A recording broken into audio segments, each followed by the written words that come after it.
तुम्ही मला बोलायचा अधिकार कुठे आहे? माझं विचारणार राहा.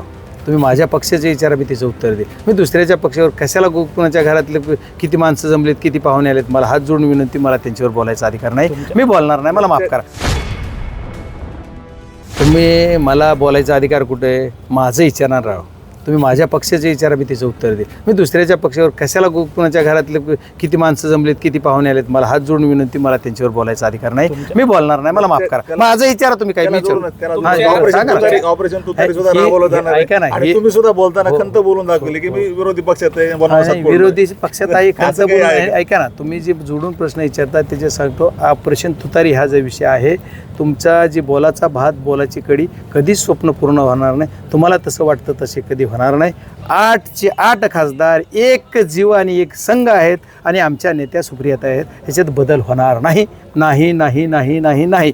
झाला तर बीड जिल्ह्याचा खासदार लबाड बोलतोय असं समजा. तुम्हाला एकच सांगल की बीड जिल्ह्याचा खासदार खरं बोलतोय, पक्ष आमचा खरा आहे आणि आम्ही 8चे 8 खासदार एक आहोत. हे बघा, प्रश्न आपणच विचारला आहे.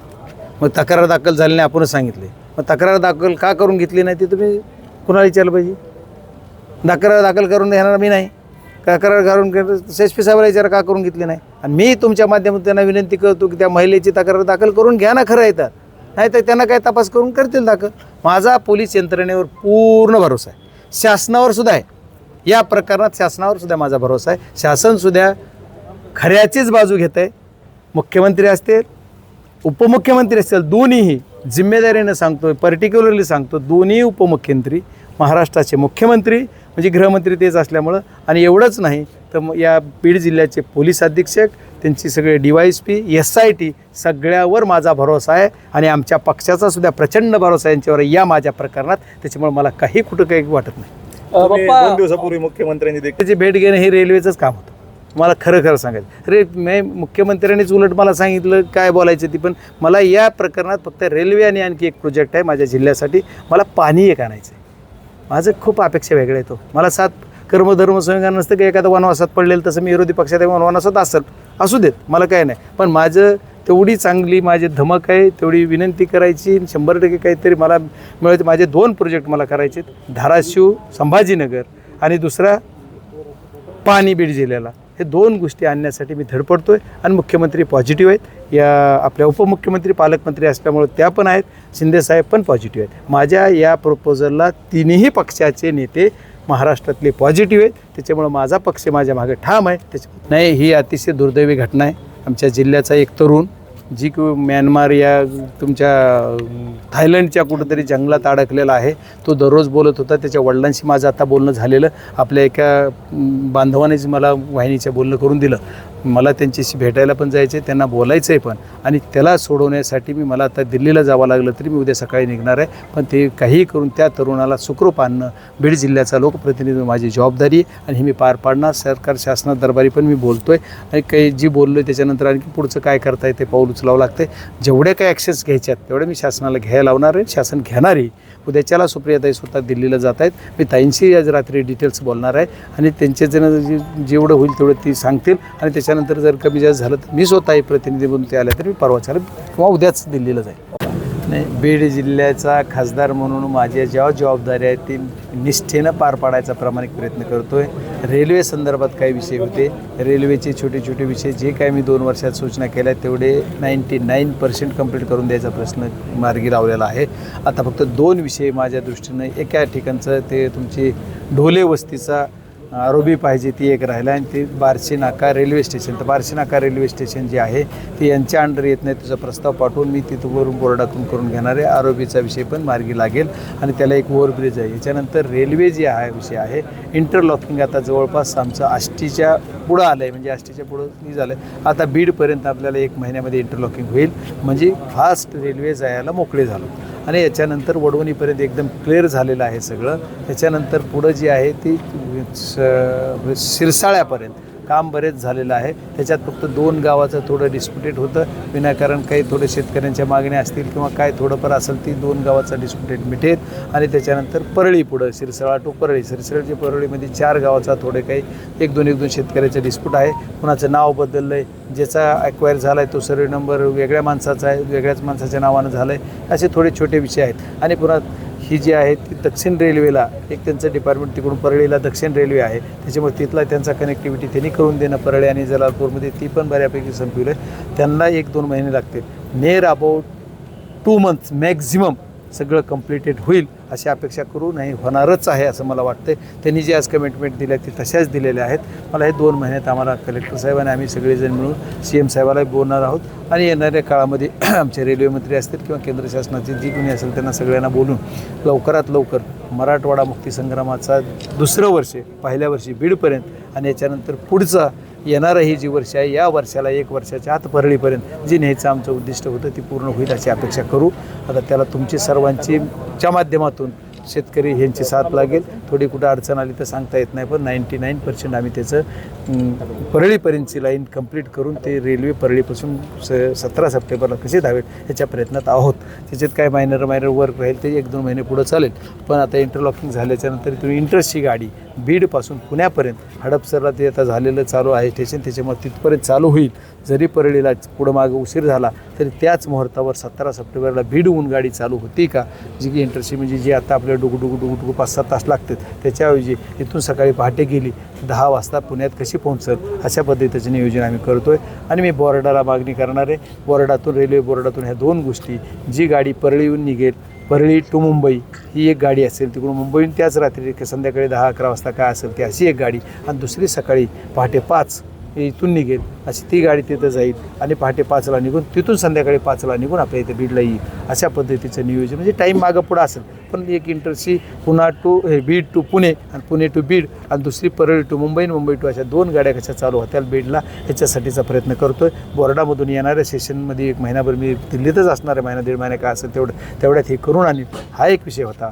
दुसरा विषय रेल्वेच्या बाबतीत जी आम्हाला दुसरी रेल्वे महत्त्वाची करायची, जी की धाराशिव, बीड, संभाजीनगर, जी की 4 जिल्ह्याला कनेक्ट आहे.